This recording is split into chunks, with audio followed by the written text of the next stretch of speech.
Welcome to episode 3 of Conversations for Peace. So glad you have joined us. We have our special guest today, Bella Rose. Yay, so glad to be here. Glad you're here, yay. All right, awesome. So folks, I want to introduce Bella a little bit. Now, some of you who've been around, you know Bella Rose, and so she doesn't need a whole lot of introduction.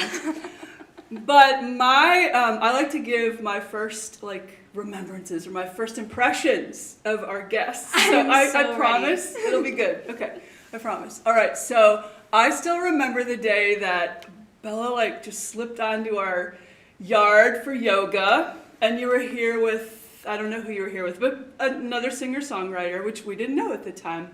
And after yoga, we're sweating away. It was summer, it was hot. And I came on over and I had all these little flyers about a dream group that we were going to start. And I was like, hey, who are you? Can I get your phone number? All that fun things that I do to always connect with everybody. You remember that? Yes, of course. And you were brave enough to actually come back and came to our Dream Work Circle, which was fabulous. You were at our first one. I didn't even realize that was know that. You were at our first. I love that. Our first Dream Work Circle that we were back in the, in the garden back in the day of COVID, right? And so from those moments on, so my first impression, believe it or not, my first impression was like, oh, she's so sweet. She's a little shy. And a little soft-spoken. And then I heard your music. And I was like, oh, this girl can bring it, right? She is fierce. And I was hearing today about the huntress archetype, which is go get them, have that goal, go for it, go after what you want. Independent, really fierce. And the more I've learned about you, the more I know, you have a street smarts. I mean, that's a good way to put it. Jesus talks about being wise and innocent all at the same time. And I feel like you really embody that in a lot of ways. So, that's sweet, Joel. So great to have you. And my other first impression, maybe this will just jump us right in. Yeah. Is so you have this sweet, shy voice, and then you sing, and it's what? Where did that come from? It's amazing. And I know that you've been so funny singing for a very long time. But tell us about you. How do you want to introduce yourself? Welcome. Love that. That's so funny. I definitely do feel like I come off as shy, and I just naturally am. When I moved here in Nashville in 2020, that was also a weird time, right? Yes, so I think we met shortly after that. Yeah, the idea of socializing and going out was already a lot Panicking. On me. Yeah. Right. So, yes. But I've always been a performer. I found I come alive in the singing setting or a performance setting. So it is an interesting thing. But yeah, I mean, I'm a musician in Nashville and I'm from Florida. I've been in Nashville for 4 years. I started my company out here and I work. Oh, She Wants Media. Yes. Little plug there. And work on a lot of really cool music and entertainment projects here, and love all the things that we get to do, yoga and dreams, and list goes on. Forest bathing. Forest bathing. We had Bible study at one time. You've been to worship. I remember we were recording this a little bit earlier on March 27th actually, and I remember you and your partner coming in for that prayer vigil, because this is a year since. So I know that was the other thing I was going to say about my intro. You have this huge heart, and I definitely appreciate that. Just full of love. And I know in your work, we'll get to all of it, but in your work, I know you are also in a supporting role, and yet you take the lead, right? You get those boys in your band ready to go. And Bella is actually an independent, creative singer-songwriter, which was also kind of funny at that first Dream Circle, very timidly saying, I'm a songwriter. And then, yes, you did. And I'm a little blocked right now. And it was oh, okay.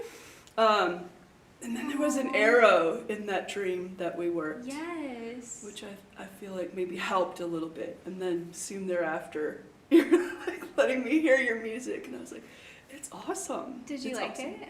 I did. Remember when we were sitting out in the church parking lot jamming away to that On second my phone, one? I'm like, yeah, let's check it out.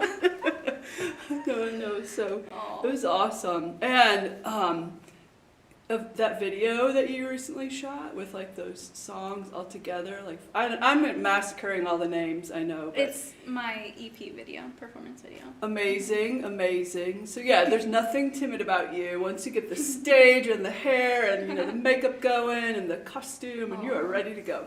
That's Stomp so it out. funny. I So- love that. It's definitely a spectrum, and it just, there's waves, Yeah. it's a balancing act, but Yeah. having fun. Definitely. So tell us a little bit more about how you spend your days. Like, what is your work that you're doing? We'll get to like what you do to like keep yourself centered in the middle of all of that and peaceful, because I'm sure I know there's a lot of stress Yes. being an independent artist. So I love that. I wasn't sure where you're going. I know there's a lot of stress. there's a lot of stress. Um, Yeah. Day to day, I try to stay creative, but it is kind of like you said, being an independent artist, a lot of times you are playing so many different roles. And so I find myself like going between a lot of different roles, whether it's being an artist, performer, or, being on the management side and like business side of my music. There's so much time and energy that goes into just like pushing and promoting your music after you've created it. So a lot of my time is spent, reaching out to the right partners to try to like build up my music career. My company has been a really great foundation for helping my music. Mhm. I work with different artists on their projects as well in a more management and supporting role. I run events here in town, and it definitely keeps me busy, but it feels like a connective tissue in music that kind of runs through all of the things that I'm doing and helps push me to where I want to be. Yeah, it's awesome. And I know you're doing some unique things with music. So do you want to talk about that at all? Like what you're doing with Vault and what is Vault? And we got a little bit of a rundown recently at an event, but tell us about that. I mean, when you met me, like in 2020 or during the pandemic, I had been touring like before I moved here, and all of that was canceled and put on pause. Right. And I went into this like, deep dive on like how is music going to be affected by this, and like what can I do digitally now that I'm just like sitting at home surrounded by my screens. And it was really my dad that encouraged me to check out NFTs, cryptocurrency, blockchain. As a first-time investor, I was investing in cryptocurrencies, and something about the technology at that time just made me really believe that the music industry was going to be affected by it. Mm-hmm. So I, kind of just watched the platforms that were coming out and the trends that were happening and changes in music, and it led me to releasing some of my own music in a different way than is usually assumed. Mm-hmm. So a lot of times musicians, create their music and it goes to Spotify and Apple Music, and artists aren't really able to, make the money that they're making when they're touring and selling merch. And I kind of figured out how to make like digital merch with my music and assign a value to what I was putting out.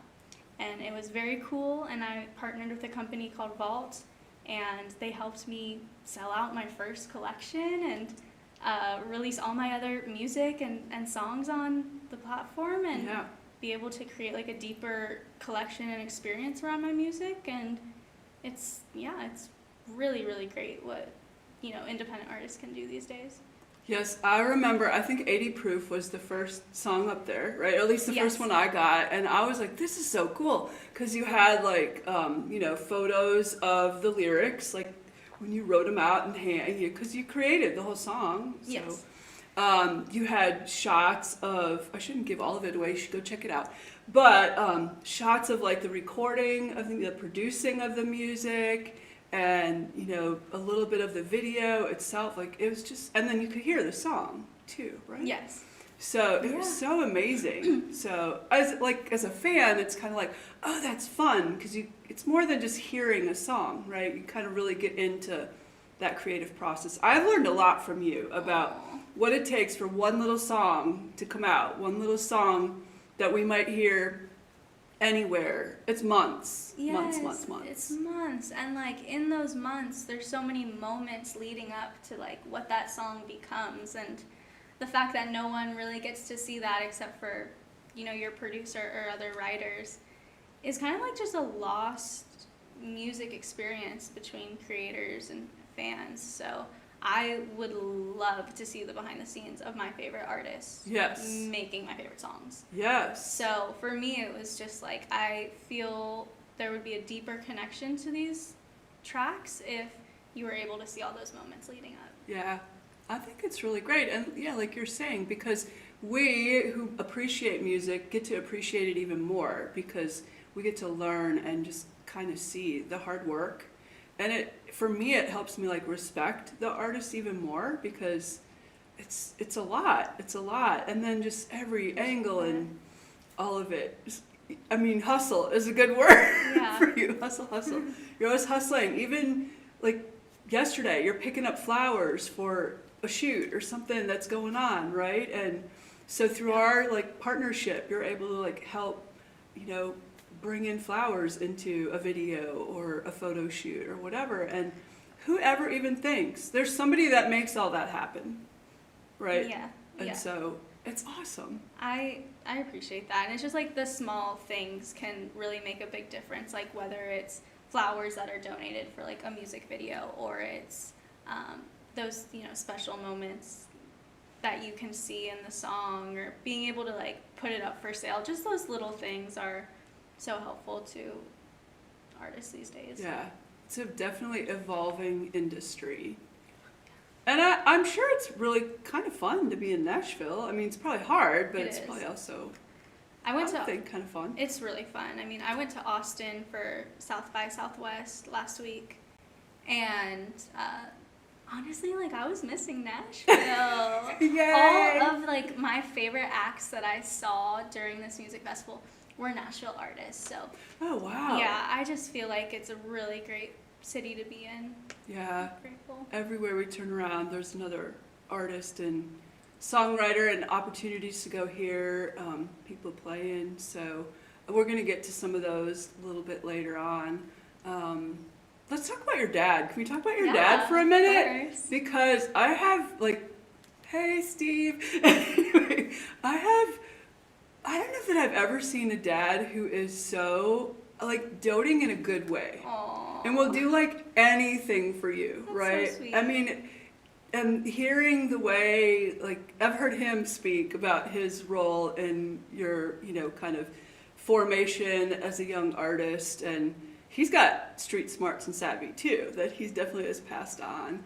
But yeah, it just seems like just this endearing relationship. Aww. Maybe you don't experience it that way every No, day, but of course. I mean, and all that he will do. What do you want to say about your dad and just he how got awesome he is? He got the ball rolling. I mean, even from a young age, my cousin was an actress and she was a child actress. So my dad was kind of exposed to that, and he thought, maybe that could be something that I would be interested in, and it was. Mm-hmm. And when I was younger, he, took me to auditions and got me into singing lessons. And honestly, it wasn't even just the entertainment industry. He had me in boating lessons, in scrapbooking lessons, ballet, all of these different extracurriculars. I think to kind of help me figure out what my calling could be. Yeah. I feel like a lot of people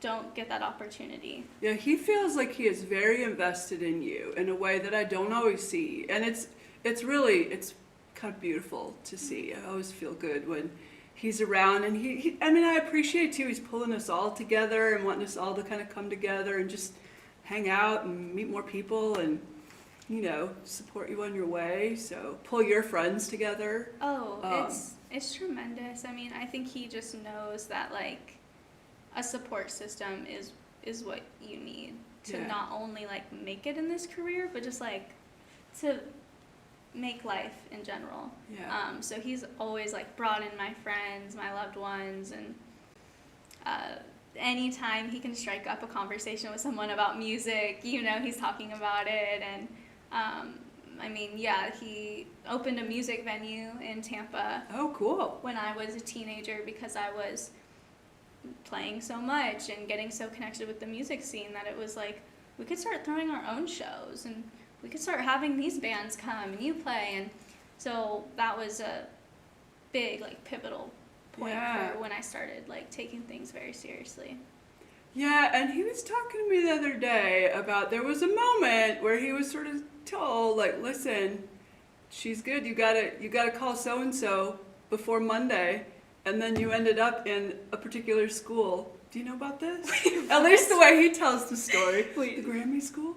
Okay, wait, say it. He was saying, like, I guess you and Alex were playing at a bar, a venue somewhere, whatever. Yes. And somebody, I don't know who it was, but somebody would, I don't remember. He told me, I don't remember. No, I'm loving Anyway, this. he told me that somebody was like, she's good, like, she can do it. And somehow or another said, you need to call this number. And it was like Friday night or something. It was like, decisions are being made and announced on Monday. You need to call this number. Do you know about this story? I Sometimes I make things up a little bit. No, But anyway. I'm picking it up. Yeah. I mean, there's so many things that just felt like so synchronistic and like cosmic. Mm-hmm. My dad, like I said, anytime he had a moment to like talk music with somebody, you know, he started that conversation and he heard about the Grammy Museum's songwriting camp that they did for kids. And I was like, it was a month-long or 2-month-long all-day thing in the summer. Yeah. Okay. And you're in Florida. And I'm like 13 years old. I want to go to the beach, Dad. Yeah. So I'm like, don't think I'd want to do that. Don't think I want to. But we still applied, and I didn't get in. Oh, okay. And then we got a call that somebody was getting wisdom tooth surgery. Oh. And I was next in line. Yay!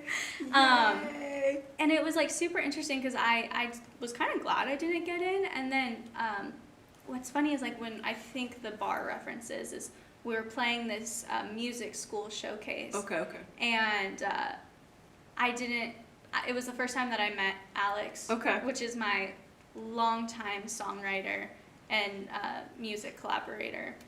And I think someone was saying, you need to go and meet Alex. He's a great guitar player. You're a great singer. Little did I know, the camp that I got into with the Grammys, Alex got into as well. Yeah. And so that's really how we like started. Yeah, I was a little confused about that because I thought you all met at that, but it was kind of like, no. Anyway, okay. So that's awesome. It was a whole trail of Yeah. things that led us there. But yeah, and then 8-9 years later, Alex and I are still, making music. And everything. And you brought him to Nashville with you. Yeah, we went together. And with our drummer, Trey. Yay! And we love Alex and Trey around here. And Tony, we've met a bunch of the musicians. Nate was with us a couple of weeks ago doing some bluegrass. Oh, yeah. Alex is doing bluegrass with us once a month now. It's super fun. Wait, that's so fun. Yeah, Alex has actually been our interim minister of music twice. So that's kind of fun. So yeah, you bring people. Remember the first time you brought Alex to yoga? Yes! I love that. He was willing to give it a try. Oh, so. yeah. Yeah. So now you still songwrite with him some, right? And does he do all of your producing or some or? Yeah, most of it, yeah. Yeah. So he's a really amazing producer too. So yeah. Yeah. Producer, instrumentalist, songwriter, artist. Yeah. So that's awesome. Cool. Who else is on your team, your support team that you want to tell us about? Anybody? Who else is on my team? Definitely my dad, Alex in the band. Maddie, couldn't do anything without her. My best friend who's always giving me ideas and lifting me up. I have my longtime friend Gage, who also kind of acts as a director, manager, creative for me.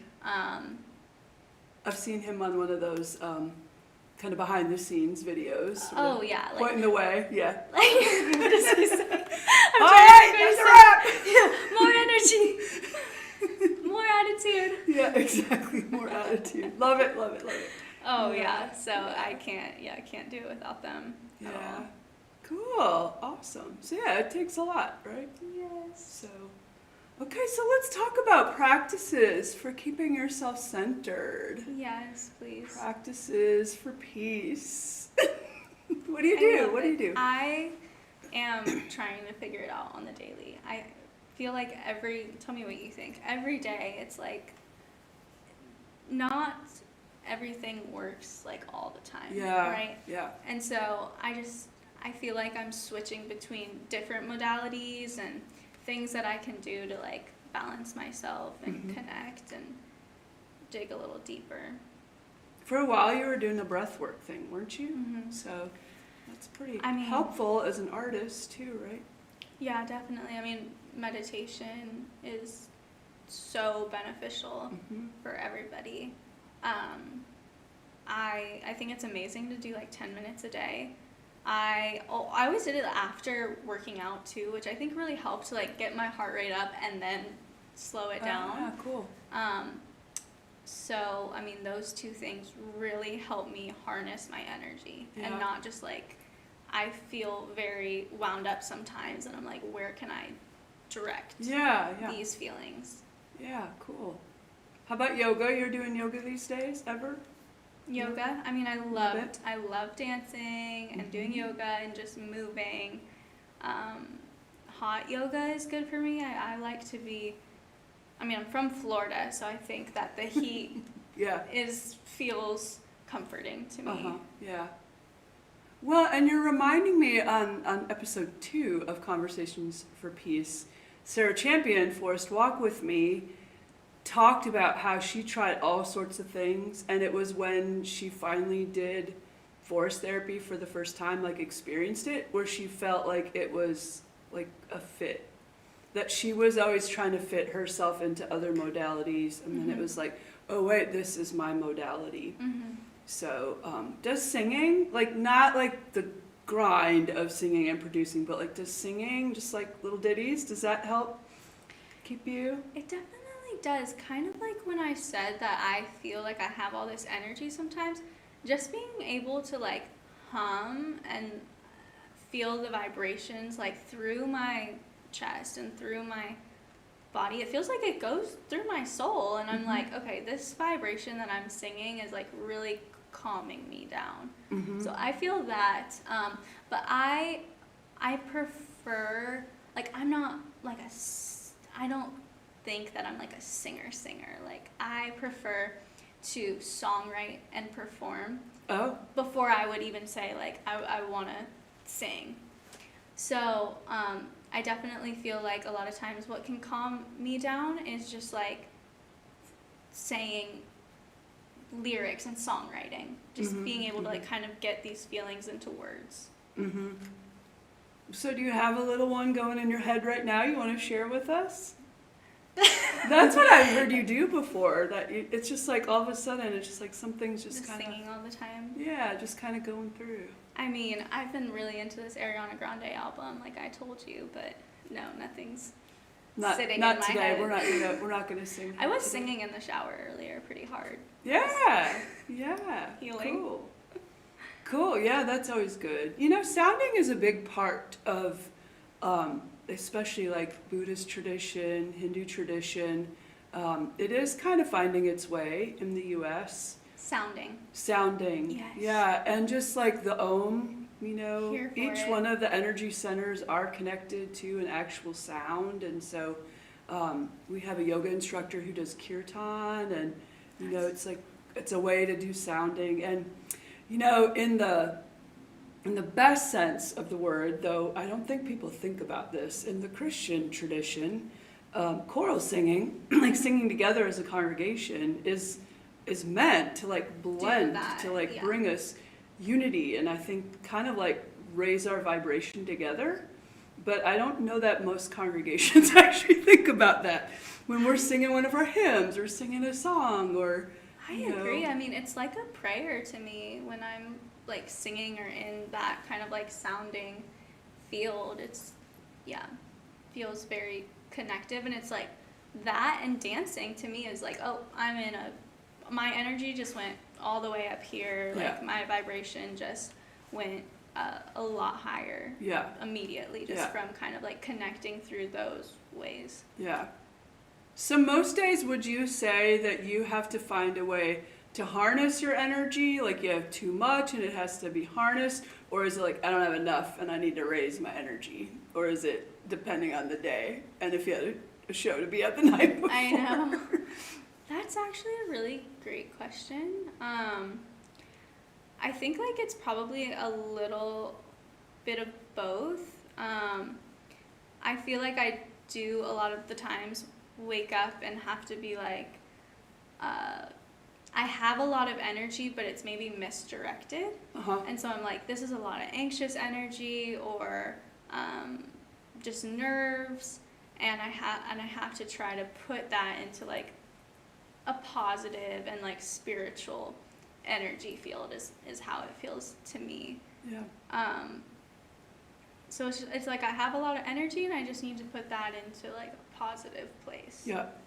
Because we know you're the adventurer. You are always ready up for the next adventure, right? So, yeah. And I would assume that adventurers have that, you know, kind of high energy for the most part, right? Mm-hmm. So, ready to go. Happy all the time. Try to be.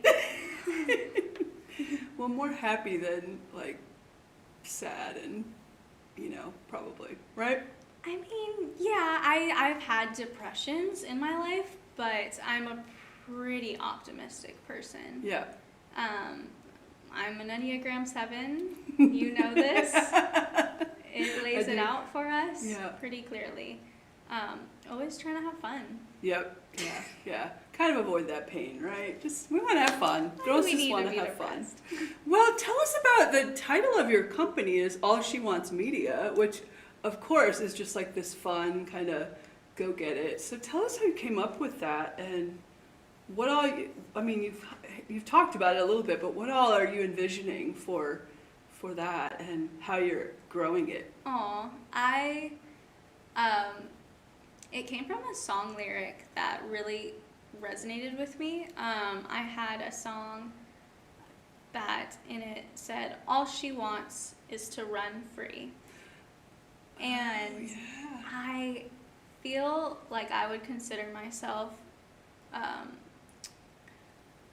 like a creator in a few different ways. I just love creating, whether it is a song or it's a video or a show or a room, you know, so whatever it is, like I just like creating stuff, and I always knew like I wanted to create more than just like what Bella does or who she is. Like I wanted to build things that were in service to other people, that were for other people's visions and excitement. So that was kind of why I said that All She Wants should be the company's name, is because it's like I want to be a business owner and I want to be creative in a lot of different ways, and I think that other creatives are getting like pigeonholed into one thing. And so it was kind of like, if you want to be a podcaster and a pastor and, you know, all of these things, like, why not Right, right, yeah. If it feels good to you and that's what you want, like, go and grab it type Yeah. of thing. So that was my way of saying, like, I'm going to do the things that I want to do rather than, like, limiting myself because of any reason. Really. Right, right. Yeah. Yeah. So it's like all she wants. Whatever it is she wants, she's going to go Yeah, I'm for going it. to go for it. Yeah, Exactly. that's the way to run free. Freedom is like a Yeah. big, right, For theme for you. Yeah. Yes. It's beautiful. Thank you. So what are you most passionate about that really like feeds your soul? You have a beautiful soul. I meant to tell you that too in the intro. You do. You have this beautiful soul, and I've seen you in action, like work in a room, kind of, and it's like just this beautiful way that you bring others together and encourage them and support them. It's really beautiful. So I don't know that that's a norm in the music industry, but I want it to be. I Exactly. hope so.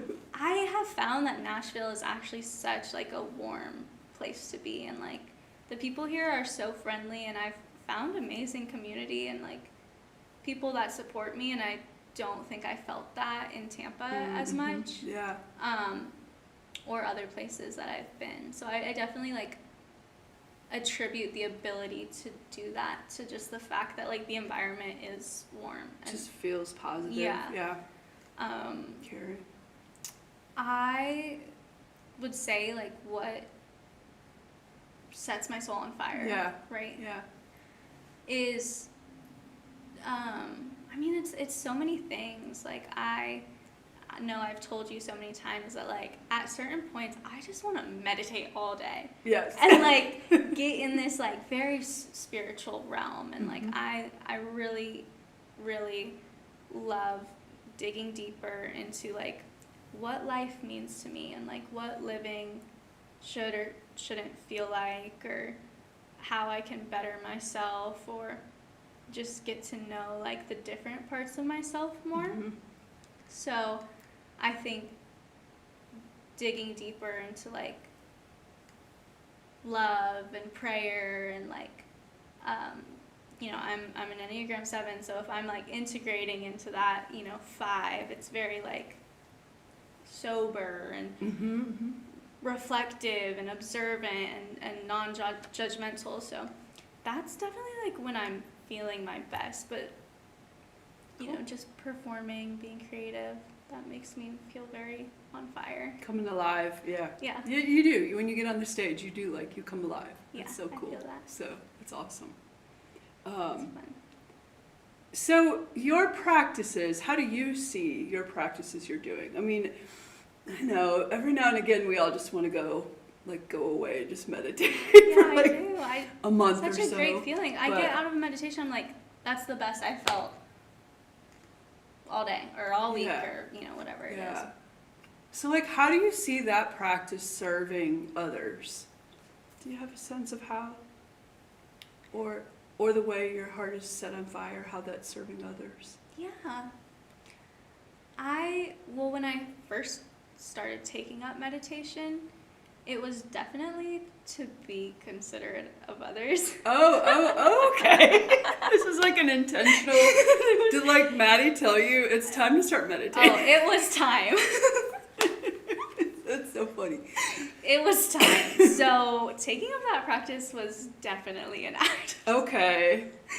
That's funny. That's But like okay. it really, really changed the way that like I acted in the day to day, and just like the patience that I had. Okay. And like I don't try to be like, you know, too wrapped up in things, but the meditation helped me like dial things back and be more like just in tune with other people. Yeah. And so yeah, it definitely helps with that. Well, especially if your energy like at the start of the day is so like woo, right, like a little frazzled, ready to go, whatever, but it's like ooh, it almost feels like a wild horse that needs to like kind of have that direction.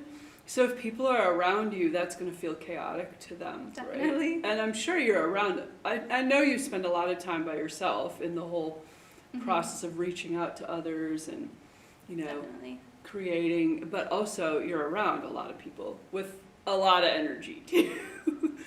So, yeah, so I would think if you're all frazzled and frenetic and like, let's go, it's gonna, affect other people Yeah. and maybe negatively. So yeah, you never know, right?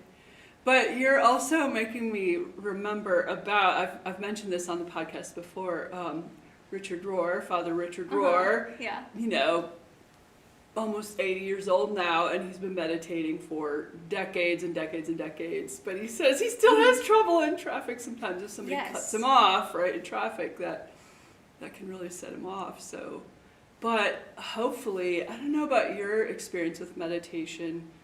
You know, we're not really supposed to judge meditation if we're doing it right or is it working. But I've seen that, like, the more I meditate, the more space there is between, like, the event that takes place and my reaction or my response. It's like slow motion a little bit. Do you experience that? Like, I do. I realized that like there was so much space between me and my thoughts. Like I realized, oh, I've been meditating like every day now. I'm not thinking just like stuff all the time. oh, that's awesome. Like, it creates space inside. Yeah, no, I was like, I'm just Yeah. very present and not having these thoughts come up. And if they do, I'm like, oh, hey, like that's interesting. It's a Or- thought. You don't have to Yeah. run with it. Completely.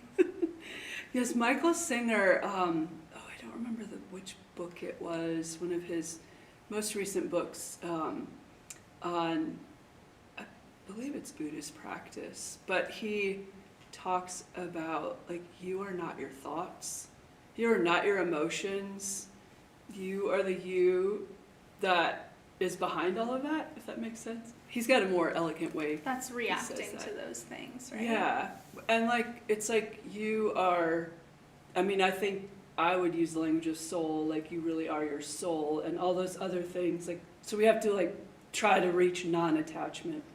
So like almost like non-engagement in all the thoughts. I need some work on that, I know. That's that integration into the five that I'm kind of was referencing. Was Yeah, being able to put that space between like being present and then like present and in your body and in your soul, and then the thoughts and feelings and emotions that, you know, are kind of like on the other side. yeah. Cool, awesome. All right, I have a quote for you. Perfect. You may have heard this before too. I asked our guest this quote by the Zen priest. Maddie actually is responsible for this quote, finding this quote. He's the founder of the School of Broken Hearts in Seoul, Korea, Haemin Sunim, and he states in his books, The Things You Can See Only When You Slow Down. Here's his quote. Mm-hmm. The air I inhale enters my body and becomes a part of me.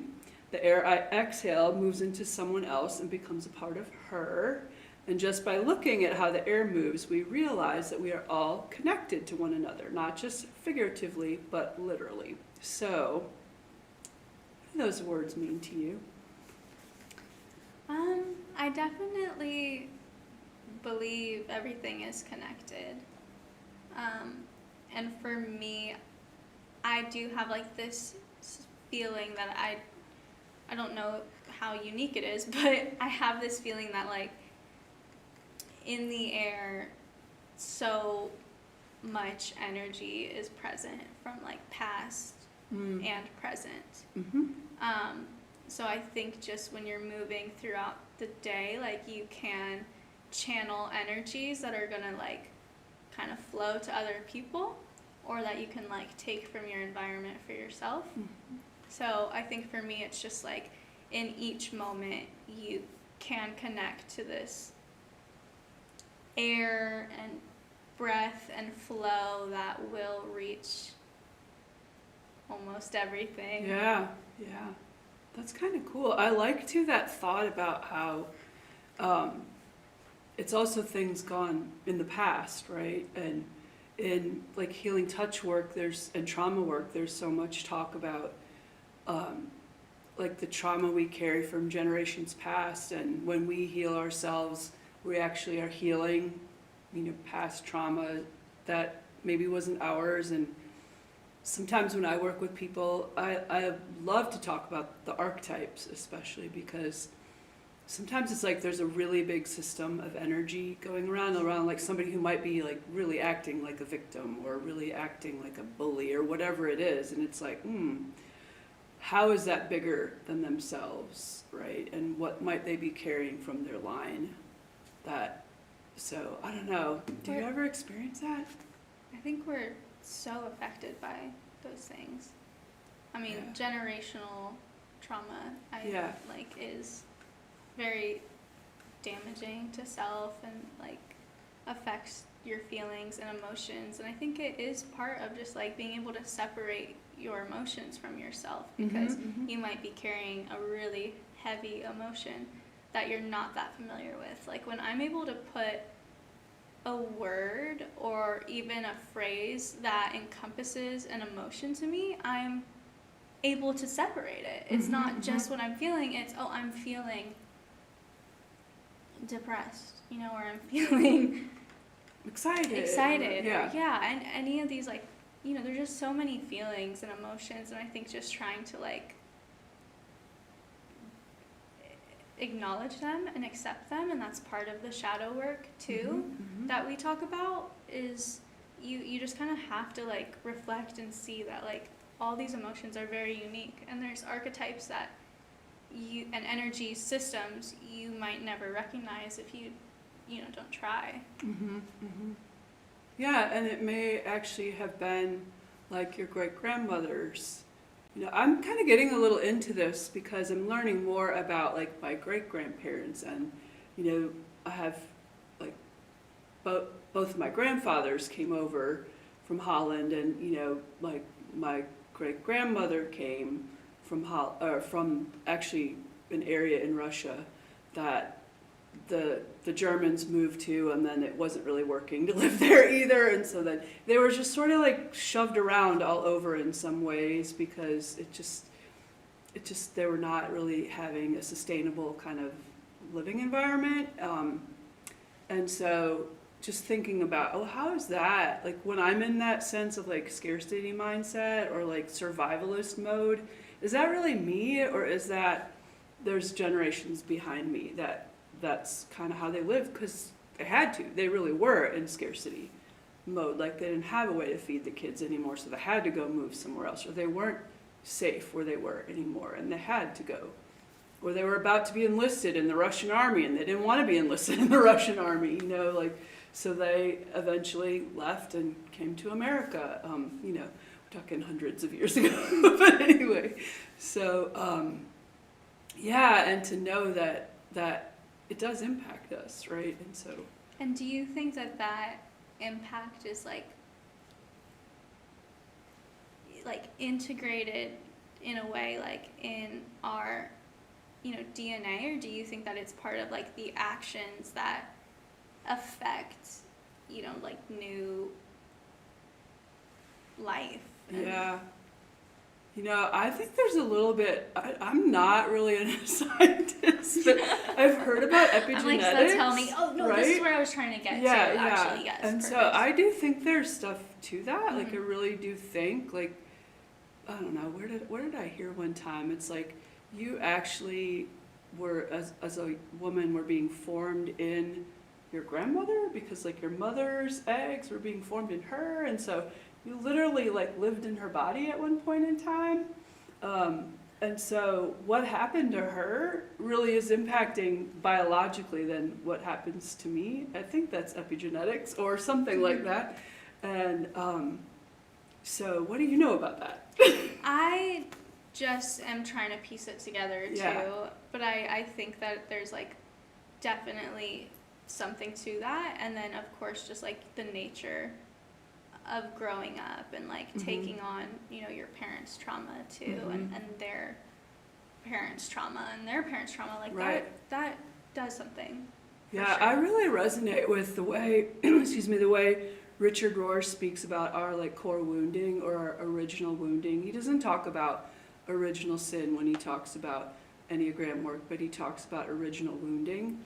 And he can almost remember his experience as a little boy that kind of made him into a perfectionist, because when he did it perfect, he got mommy's attention. And so to just think about, yes, our early experiences really do impact us a lot. And of course, our parents are responding and reacting based on what they experience as little children, right? Especially if they have not done their work.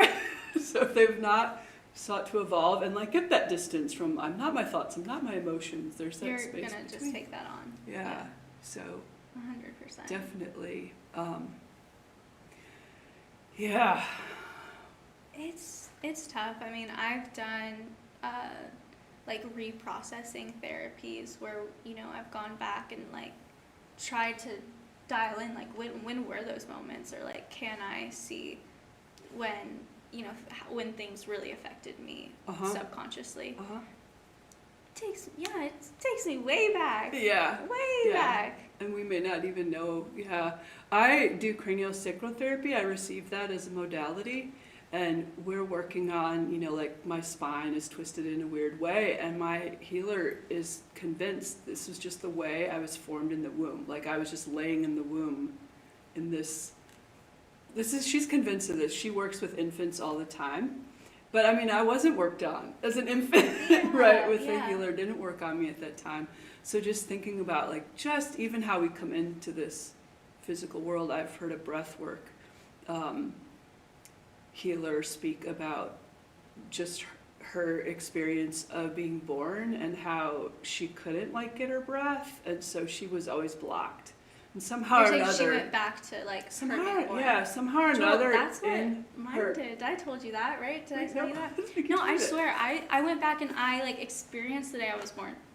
Wow. Yes. That's cool. And we know you were born on a super cool day. Super cool day. Tax day. I know. We share the same birthday. That was another thing we discovered in the garden pretty quickly. Yeah.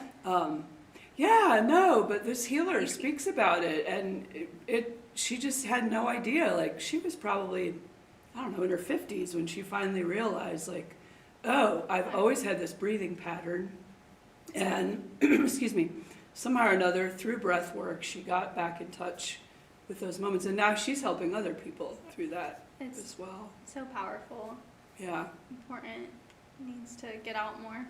I have hope for your your generation, and the way I think your generation is being thoughtful about things like the way children are born into this world, and even just like skin to skin contact. I've heard, folks who are in their time when they're now having babies who are thinking about those kind of things, and it just wasn't known when I was born. That was not something that people were really talked aware about of. or, No. Dads were nowhere to be found in the birthing process. Like, they weren't even allowed in, and women were often like knocked out. They weren't really very conscious of what was going on, right? Yeah. So, yes. And anyway, so I have great hope for the future I because of y'all's generation. I do too. There's lots of good things I see, coming to mainstream consciousness right now. Yeah. So I do have hope for it. Yeah, I think it's kind of cool too. I don't know who was talking about this recently. Maybe we were, or somebody else was. Just all the different modalities that are out there. And, thanks to the pandemic in some ways, people can find almost anything they want, and that will really feed them. Yeah. Right? And really totally. I can't imagine not being able to look up my affirmation YouTube videos and my, all those things that really help me just on my phone, meditations, like all these things. And you cannot believe that I grew up in a time before the internet. Let alone, nobody had a computer at home. I know. So, I can't imagine. I mean, I think the first time I was issued an email, I was in graduate school. So, you can't imagine. I know. I still remember a black and white TV when I was a really little kid. So, we got color eventually. So, we could definitely go down this rabbit hole for a really long time. So let's talk about anything else that really keeps you, or the challenges that keep you from being centered. especially in just in the creative kind of world, the entertainment world? What are the challenges that really keep you from staying centered or peaceful?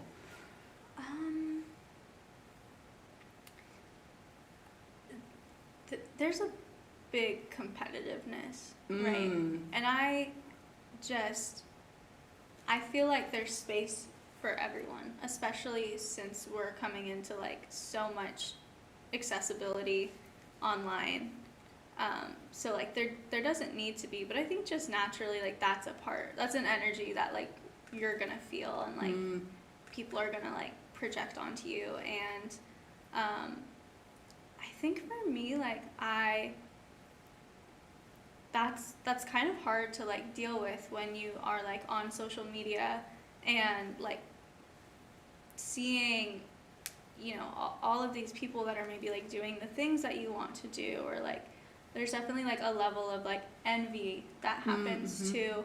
And so for me, like I just try to be happy for all the wins that like I see others have, and that, you know, I see myself have.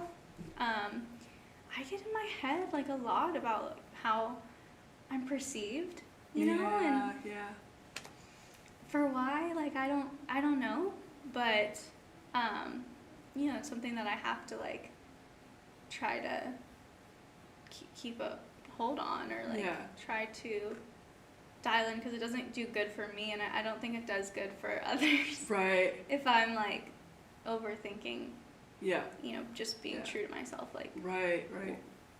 that's not very good. Well, and it's such a dance, right? Because really, you probably just want to create your music, but if you're going to be able to continue to create your music, you have to have that perception out there, that social media presence, all of that, right? So that, and there's a whole way that they might not even be caring about your music. It might be all the other stuff, right, that goes into like selling. And so I can see where that can be really complicated. Oh, it's definitely that, because, you know, a lot of creators feel this, a lot of musicians feel this, just with the like push to TikTok and influencing and doing social media as a job, not music. There's just this pressure, and it's, you know, if it doesn't come very naturally to you, which in some instances it doesn't feel like it comes that naturally to me, it's hard to not feel bogged down by it sometimes. It's like, I just want to, you know, dance with you guys and like feel the music, and now I, you know, I have to talk about what I'm, you know, doing all day, or share parts of my life that I didn't really think were parts that I needed to share. Right.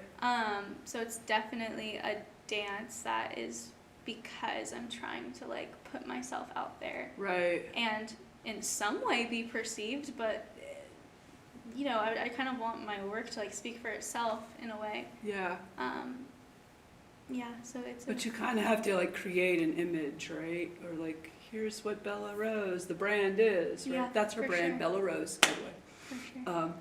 So yeah, and like what the image is, and that's what. Yeah, and I can overthink that for sure, but I mean, really, I just want people to connect to it and feel that they're not alone in these feelings. Like, listening to music for me is like, oh my gosh, that's exactly what I'm feeling. Or like, that helps me process this emotion. So that's really, you know, at the end of the day, what I want to do. Yeah. Cool. Awesome. What about in like personally? Are there things that like personally the challenge to keep you feeling centered or peaceful or? Personally, I mean, I think that you never really know like what someone's going through, and that is just something that I think more people need to like have compassion about throughout the day. It's like you never really know why someone could be not feeling centered, or not feeling you know, as you described, as balanced. And stuff. So I think it's just like giving myself grace for when life does get hard. Things are gonna happen no matter what, really. There's gonna be challenges and hard things, and that's when I find myself probably like in depressions the most, is when it's like, okay, we experienced something pretty hard, so this is keeping me down, but like I said, I try to stay pretty positive. Yeah. Or even like if you're in that like funk or the depression, if you still have a little bit of that positive outlook, like kind of knowing. I had a therapist once who was like, okay, and then what? If that happens, and then what? And if that happens, and then, he was like, if I lose my job, and she's like, and then what? And then what? And then what? And it's just like, you get back up, girl. Like, come on. You have to. Like, the world keeps going. Yeah. It's definitely a hard thing to come to terms with sometimes when you're experiencing something that's really challenging. It's like, you have to just try to keep going. Yeah. Like, I've had a big lesson around this. You've heard me talk about this a lot, I know. But, I lost both my parents, like, about a year and a half, almost 2 years ago now. My mom died almost 2 years ago. And they died within 5.5 months of each other. And my mother had been having cancer for like 12 years. And so there was like this anticipatory grief. And I mean, I was a wreck for a long time. And then it'd be okay, but then it'd be like a wreck again. It just was like nagging, I was just like convinced, like I don't think I'll be able to go on when I lose them. Like, I just don't think I'll be able to make it. Didn't think they were both going to go at the same time or close at the same time, so that was hard. But now I'm a little bit grateful because it's like, okay, that's behind me, and I'm still standing, like, and I do feel like I did sort of feel like I am not the same person anymore, and there's like still navigating all that, but it's like, oh yeah, that was one of the hardest things I thought was ever going to happen. It happened. And the hours kept going. Yeah. And you have to like choose to either like give yourself space, right? Or to just try to like pursue the things that will help you feel better. Yeah. Staying in, I don't know, it's hard because grief is one of those hardest feelings, right? That like really, for me it is. It stays with you, and like it's not something you can just be like, oh well, because I did all of the things that made me feel good today, like I'm better, like I worked out and I meditated, like can't really like go away just like that. So that funk can kind of be linger. Yeah. And it is hard to believe it's almost 2 years. And, I have a very active dream world. And so my parents are in my dreams often. They've been around lately. Sometimes they go away for a little while. So I don't always feel like they're really gone. I don't know. It's one of those weird, like, yes, I'm living in this world, and there's this other realm that somehow dreams open that portal to, is my experience. I feel that way too. And that has been like so healing for, when I've dealt with loss and like, feeling like there is still connection. Yeah, that's a great comfort. So, Do you see, like, is there more tolerance in the music industry, do you think, around that acceptance and grace of folks? Or do you think it's more competitive? It's interesting. It's funny, like I've been like, going through, challenges myself lately, and I had a friend tell me today that's one of like the beauties of being an artist is you can kind of like be who you are and like express what you're feeling, which is not something that like other people get to like do all the time. Like if they're misunderstood, they can't like write a song about it or put it on social media or like an accountant, for instance, is not gonna like some big creative, right, let it out kind of thing. Yeah, it's like it is more accepted to be emotional in an artistic field, or just like find a way to express it. Yeah. Right? Yeah. So I think that the industry is accepting more vulnerability right now, Oh, cool. but you definitely still have to like, show up and handle your responsibilities at the end of the day. Yeah. Is that one of the things that frustrates you the most? Yes, I'm like, I don't want to do anything right now. I'm sad.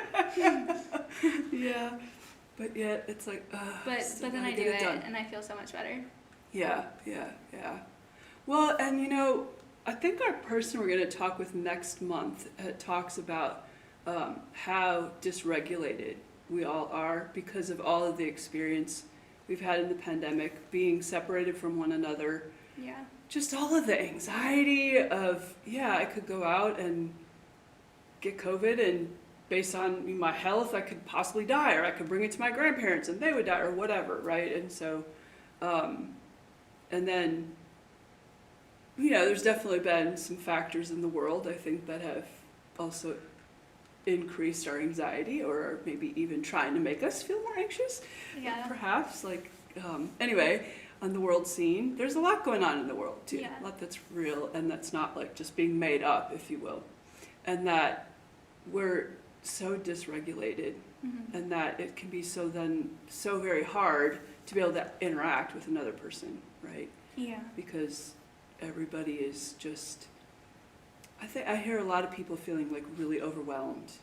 To be in a social environment. Yeah, Or just like overwhelmed too in much. general. I can't do one more thing. I got it. Yeah.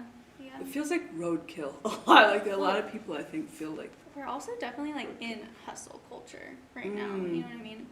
So I think the pressure is just on, and the economy is hard Mm-hmm. with post-pandemic, and it is. There's so many challenges that are affecting people. Yeah. Well, that's what's cool about finding a new way to get your music out there, right, in the digital platform, because it's kind of part of why we're doing the podcast. You and Maddie have been completely. saying for forever, you Completely. gotta do a podcast, Yeah. because people may not be able or feeling up to coming to worship on a Sunday morning, Yes. but they still might listen to a podcast whenever works for them, Mm-hmm. right? Yeah. I love podcasts so much. You know that about me. It's my favorite form of content, and it has done so much for me. Similarly to music, how people music can mean so much to them and get them out of dark places. Podcasts have done that for me. Yeah. Yeah, for sure. I was listening to a new podcast to me the other day. It's called the Green Lectionary Podcast. Ooh. Yeah, and they had 4 this week talking about the Easter text. They talk about the lectionary text, which, preachers care about if you're preaching from a set readings in the Bible. And they talk about it from the lens of where is creation in this? And what's the call to the church around creation because of this Bible passage? And there are 4 people on there, and there was such wisdom. Now, none of them were professors anywhere. A couple of them were pastors. Some of them were working for Creation Justice Ministries.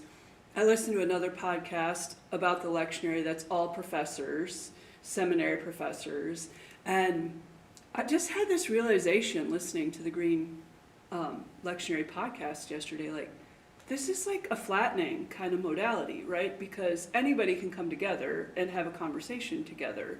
It doesn't have to be one person is an expert and one, Yeah. an expert's talking to another expert, and so Hopefully we're we around need more interesting human topics. connection. Yeah. It's a good thing to just hear from people. You're saying, they don't have to be, an expert. Everyone, I think you can learn from most people. Right, yeah, everyone yeah. has some, something that someone hasn't experienced, and has a story to tell, and validity to their story. So, having podcasts where people can speak openly is just helping more humans feel connected and not so isolated and alone, because we're bringing to the front the reality of what it's like to be a Yeah, human being. a human being in this world. What you feel, what you go through, what you think. Like, a lot of people think they're alone in a lot of those things. Mm-hmm. Yeah, and they're not. No. Yay. So, yeah, I just really loved it. I just had that sense of like, this is what I think is needed, and I think this is what the future of like the Christian household is. Like, every voice matters. And it's, I mean, yeah, I still think there's a role for the pastor. Of course, I'll always think that still, but it doesn't have to be like the pastor's the expert and is the only one that knows and has the only perspective on like a Bible text or on any thought or idea. Yeah. And like, they ended up talking about how the Easter story reminds us that there needs to be justice for the whole ecology, and that's what the risen Christ is about. And it was like, no professors or pastors I've ever heard have talked about that, but it's because they came from their perspective and their like passion about the environment and what we're doing to the environment. It's just like, oh yeah, that's cool. So anyway, so that's just my thought. And you wouldn't know about it if you didn't listen. So you gotta try listening to things. I know, yeah. Try putting yourself out there too if you have a story to tell, and Get like even if you don't feel like, oh, I mean, even me, I'm like, I don't know my story. Like, what? But it's just like your day to day. Like, very wrapped up and succinct. Yeah, it's this and this and this. No, it's like so ever changing, and yeah, it's cool to be able to like put that somewhere. Yeah. Now you have done podcasts before. You want to talk about the podcast that?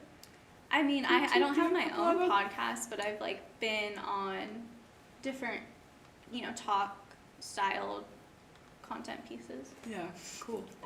Did Levin and Maddie and no? We were throwing around. Okay, I thought y'all actually past recorded idea. one.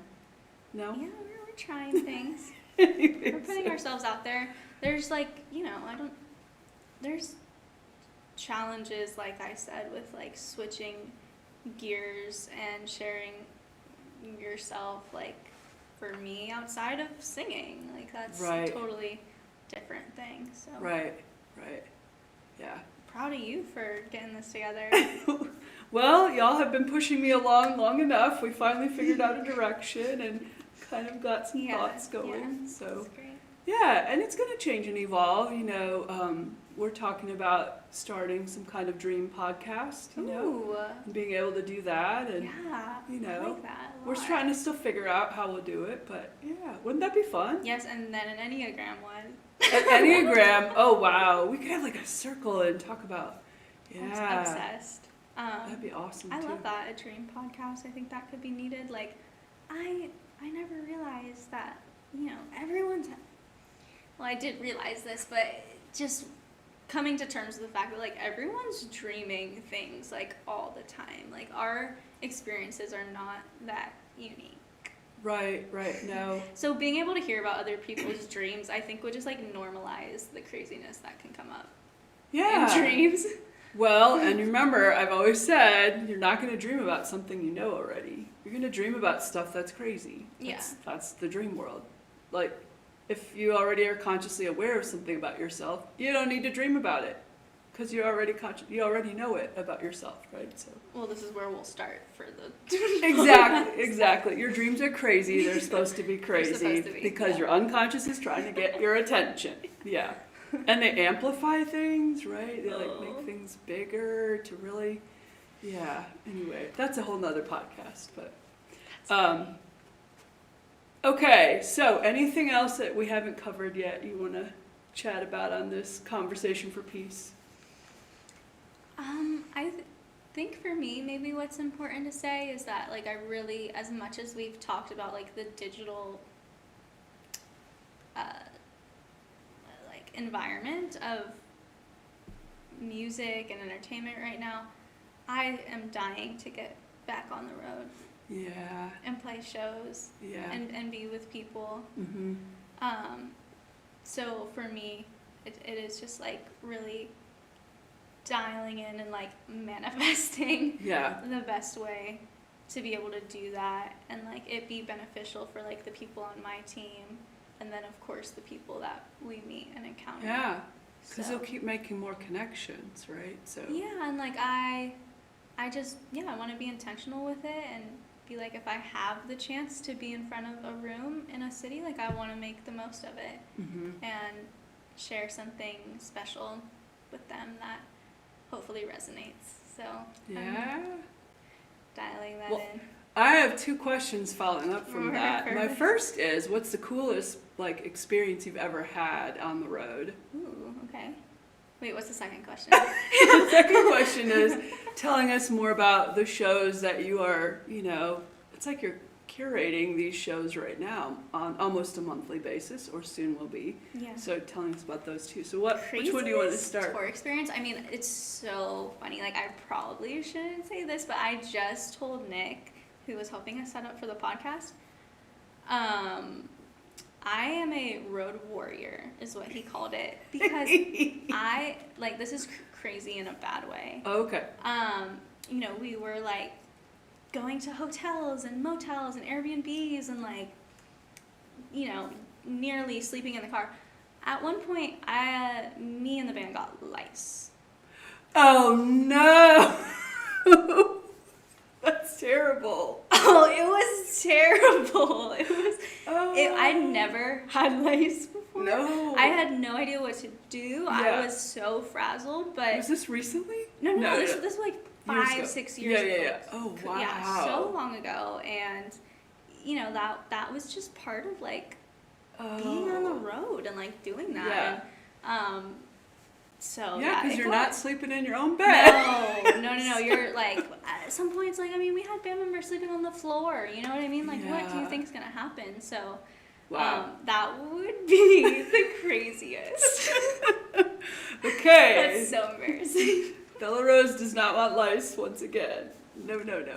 But what's been the most... Me and the band. The band. Yeah, that's all. Isn't that like crazy? all of you. That's crazy. Okay. Yeah. Sorry. Oh, I can see it now with a little comb trying to get away. So, oh man, at least, they don't all have shorter hair than you, so I can't say at least they have shorter hair than you. No, exactly. Like our baby have like long hair. Yeah, exactly. It's crazy. What's been the best experience on the road?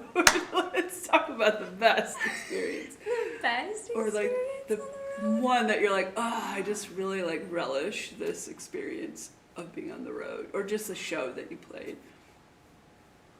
Hey, you're wanting to do it again. There's got to be something. I know. No, there is. I mean, I think, we've played like a lot of different types of stages, and I'm like kind of surprised that this is what comes to mind, but like there was something so special about playing house shows. Oh, cool. And we just got to like really connect with people and like have these very like intimate experiences, and for some reason that comes up for me. You know, it's sort of tight space, right? It's not like a big, massive stage, and and kind of close. It's with people. Afterwards, like hearing how they took it in and what they think, and sometimes they're like able to just like let loose a little bit more because it's, in a more contained environment.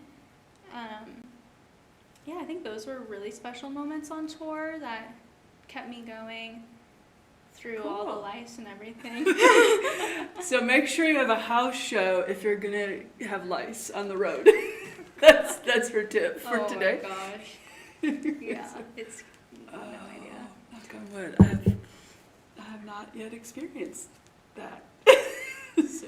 I mean, nothing beats also just like getting to like see the country and the different states and the world. That's obviously like also special about touring. Yeah. What's the place you want to go? Like if we're going to manifest it, what's the place you really want to play? I want to be playing more in New York. Okay. We moved from Florida to Nashville to be closer to New York for our road gigs. Okay. All canceled. And, I really just haven't gotten to spend that much time up there since. So I've written songs about it. Oh, I know. It's in that. It's your video. in my upcoming project. And the more that I can get over there. And didn't you actually sing the national anthem at a baseball time in New York? So, yes, I did. Yes, that was fun. I thought it was like the big one, but it wasn't like It wasn't like Yankee Stadium. Yeah, or no, anything. it wasn't. No, it was not. It was the opening of the one in Staten Island. But that's okay. No, it was That's super cool. cool. Yeah. Yeah, awesome. Yeah. I love New York. You're not going to even sing anything for us? Oh my gosh. What's the line of your song that talks about New York? Or like a couple lines Yeah, from it? You it's, share that? Well, the ending chorus, or like the last line of the chorus is New York be mine. And I basically was like painting a picture of just like this city and how beautiful it is. And basically that like it has this like chokehold on me that I just keep, wishing to be there. And in that feeling of a city, even though I really can't. So yeah, it's kind of like a longing, a love song to New York. Yeah. Cool. Well, you'll get there. Yes. So, yes. New York, New I love York. you. New York, she loves you. Yay. Yay. All right, I have some standard closing questions. So 3 questions. All right, here we go. The first one is, what quote or mantra do you live by?